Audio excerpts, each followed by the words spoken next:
Bonjour, je m'appelle Guillaume Petitjean.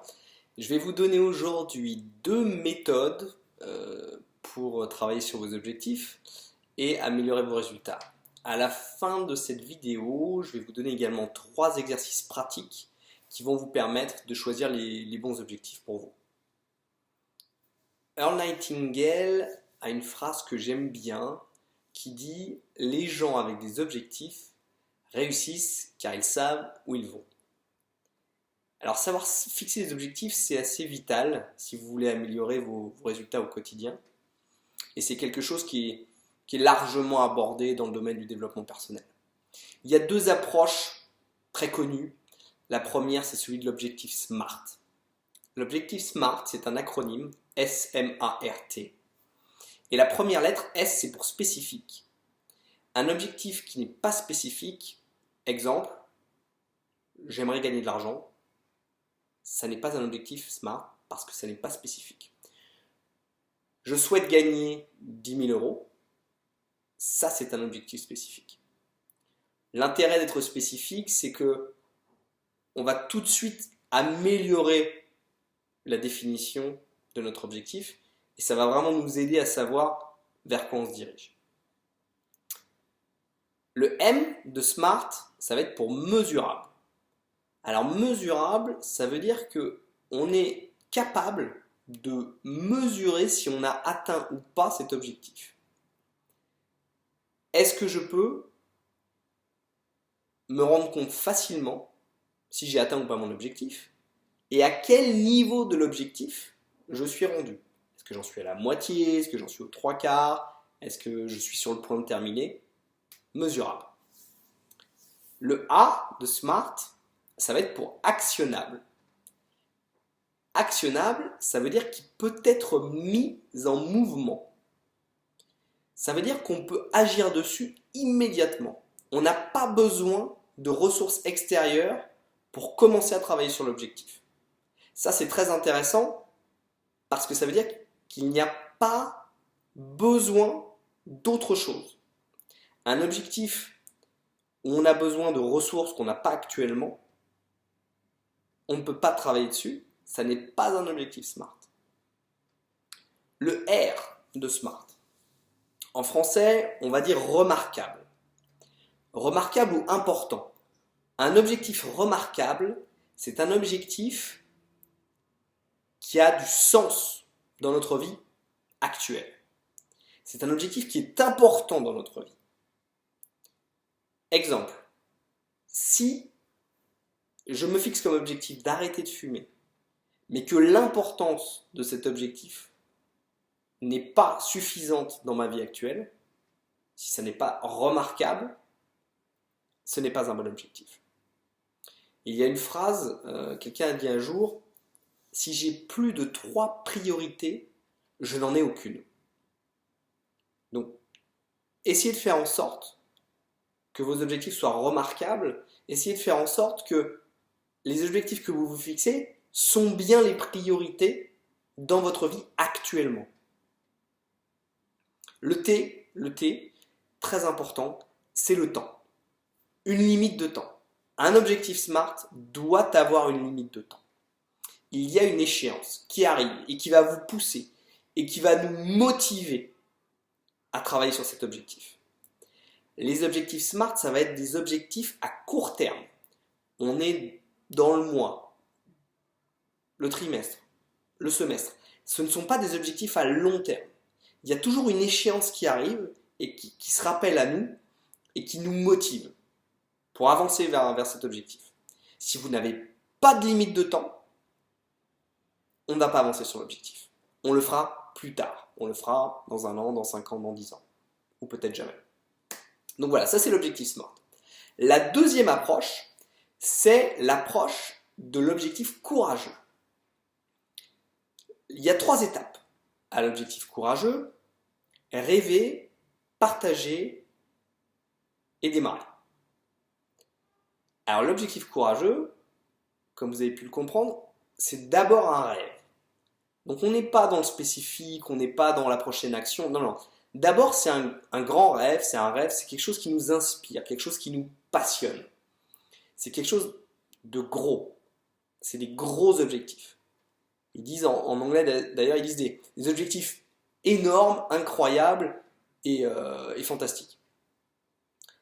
C'est un objectif qui d'abord va nous motiver en lui-même parce qu'il est tellement inspirant, il est tellement passionnant qu'on n'a pas besoin de se motiver. C'est un rêve. C'est ce qu'on a toujours voulu. Ça, c'est très intéressant. La deuxième étape de l'objectif courageux, c'est le partager. Donc ça, c'est très intéressant aussi. C'est une dynamique sociale. Il va falloir partager cet objectif avec le plus de monde possible. Avec nos proches, avec notre famille, avec nos amis, avec nos collègues. Et ça va créer une pression sociale qui va être très utile parce que chaque fois qu'on va être confronté à quelqu'un avec qui on a partagé cet objectif, on va avoir un rappel. Ah, au fait, où en es-tu de ton objectif? Tu avais un projet, tu m'en as parlé, ça avait l'air intéressant. Donc ça va nous motiver vachement pour avancer. Et peut-être même ça va nous donner des ressources. Et au-delà de ça, même s'il n'y a pas ce rappel, c'est une forme de contrat qu'on a passé un peu avec le groupe, avec notre tribu, avec notre société. Et parce qu'on a dit qu'on allait faire quelque chose, on a dit qu'on avait un projet, qu'on avait un rêve. Et on a envie d'être des gens sérieux, responsables et honnêtes, et de montrer que les gens peuvent compter sur nous. Donc chaque fois qu'on va voir quelqu'un, ou qu'on va interagir avec quelqu'un avec qui on a partagé ce projet, il va y avoir ce rappel, même implicite, de cet objectif ou de ce rêve qu'on a. Donc ça, cette dynamique sociale, c'est très intéressant. La troisième étape, c'est démarrer. Démarrer, ça se rapproche pas mal du A, du actionnable, de l'objectif SMART. Démarrer, c'est-à-dire, il faut démarrer immédiatement, tout de suite. On compte jusqu'à 3, 1, 2, 3, et on y va. Quel que soit ce qu'on peut faire, ça peut être quelque chose de tout petit, ça peut être faire une liste, ça peut être faire de la recherche sur Internet, ça peut être aller acheter un livre. C'est vraiment la notion du démarrer, c'est qu'est-ce qu'on peut faire maintenant, tout de suite, pour se rapprocher de l'objectif de ce rêve, même si c'est extrêmement lointain. C'est peut-être un objectif, là on ne sait pas, c'est peut-être un objectif à long terme, ça peut être 5 ans, ça peut être 10 ans, mais si on veut se diriger vers cet objectif et que c'est un objectif très ambitieux, il faut commencer, il faut démarrer tout de suite, il faut se diriger vers cet objectif, et ça va nous permettre d'aller de l'avant, et puis ça va créer comme ça un mouvement, un momentum qui va vraiment nous pousser. Donc ça, c'est un peu les 3 étapes, voilà, de l'objectif courageux, et ce sont les principales différences qu'il y a entre l'objectif SMART et l'objectif courageux. Alors il y a quelque chose que je voulais rajouter, qui est,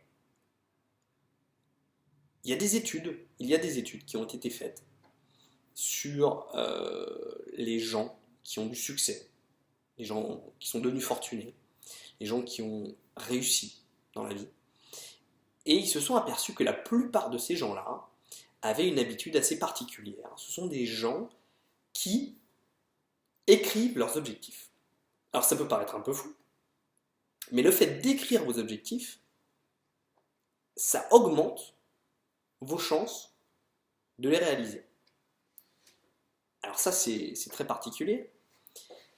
Le poids des mots, le fait d'écrire les mots, le poids des mots écrits surtout, est bien plus important que les vœux qu'on peut faire en privé ou dans sa tête, ou de ce qu'on peut dire aux gens. Quand c'est écrit, il y a une forme de contrat, une fois de plus, qu'on passe un peu avec nous-mêmes, et qui va renforcer un peu cette motivation, et qui va nous pousser à aller de l'avant. Le fait de relire ces objectifs écrits, ou le fait même de le réécrire, ça va à chaque fois renforcer cette motivation, et même ça va nous donner des nouvelles idées. Alors ça, très intéressant, si vous pouvez, n'hésitez pas à écrire vos objectifs, vous augmentez vos chances de les accomplir. Ça paraît fou, mais c'est comme ça. Alors il y a des exercices dont je voulais vous parler, qui sont très efficaces pour définir les objectifs, des objectifs qui valent vraiment le coup. Alors je pense notamment à l'exercice de Warren Buffett. Warren Buffett, c'est un milliardaire américain qui est parti de rien et qui a fait fortune en finance. Il y a également l'exercice de l'échelle de valeur de Tony Robbins, par exemple.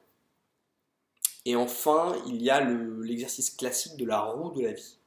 Alors chacun de ces exercices a des intérêts différents. Par exemple, l'exercice de Warren Buffett, c'est un exercice qui est excellent pour donner une priorité à vos objectifs et savoir où est-ce que vous devez mettre votre concentration et également ce que vous devez laisser de côté. Très intéressant. L'exercice de l'échelle de valeur, là ça va être un exercice où on va regarder en fait est-ce que vos objectifs sont en accord avec vos valeurs, les valeurs qui vous sont propres, qui vous tiennent à cœur. Et du coup, est-ce que ça va vous permettre ces objectifs? Est-ce qu'il va y avoir vraiment cette motivation dans le temps parce que c'est en accord fondamental avec qui vous êtes et ce que vous voulez dans la vie? Exercice très intéressant également. L'exercice de la roue de la vie, alors ça c'est quelque chose qui est très répandu et en général c'est un exercice qui va nous permettre de regarder plutôt quel est l'équilibre, un peu l'harmonie qu'il y a dans les différentes phases de notre vie et de voir entre par exemple nos finances, entre notre santé, entre nos relations, entre notre couple, qu'est-ce qui demande notre attention? Et surtout, est-ce que les objectifs qu'on est en train de fixer, ce sont des objectifs qui vont nous permettre d'améliorer cet équilibre, cette harmonie? Parce que trop souvent, on va fixer des objectifs dans un domaine où on est déjà bon, où on est plutôt satisfait de nos résultats. Et souvent, les parties de notre vie où on a plus de difficultés, où on est peut-être moins intéressé, où ça va un peu moins bien, on va pas trop regarder, on va laisser de côté, et du coup, ça crée une forme de déséquilibre un peu dans notre vie. Donc ça, cet exercice, il est intéressant pour ça.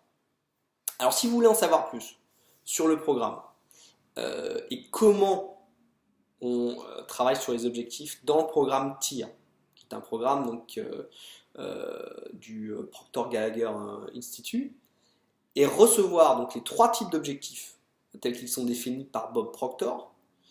Dedans, il y aura également quelle est la différence fondamentale entre cette approche et les deux que nous venons de voir.